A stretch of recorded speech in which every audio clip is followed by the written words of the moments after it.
Class ஃபிகருக்கு root போட மாட்டோம், low class ஃபிகருக்கு கேட்டு போட மாட்டோம், கான்வென்ட் ஃபிகருக்கு அங்கிள் ஆக மாட்டோம், காலேஜ் ஃபிகருக்கு அண்ணன் ஆக மாட்டோம்.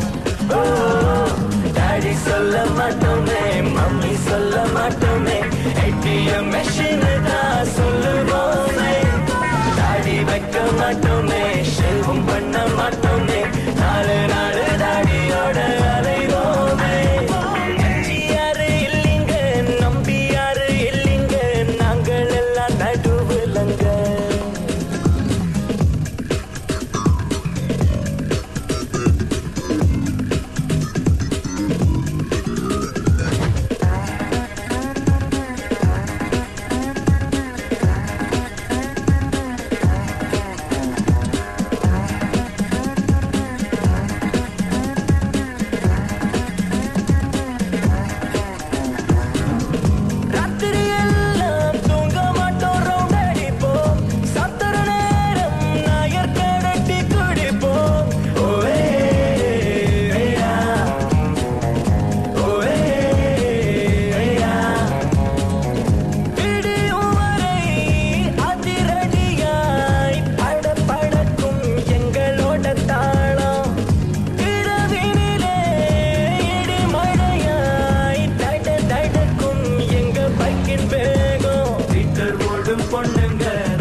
விட்டுட்டா போறீங்க, ஒயின் சாப்பிடலாம் மூடி இருக்கா, மிலிட்டரி சாலை வாங்க என்னதான் தேடி வரணும். காண்டாகிட்டானுங்களே.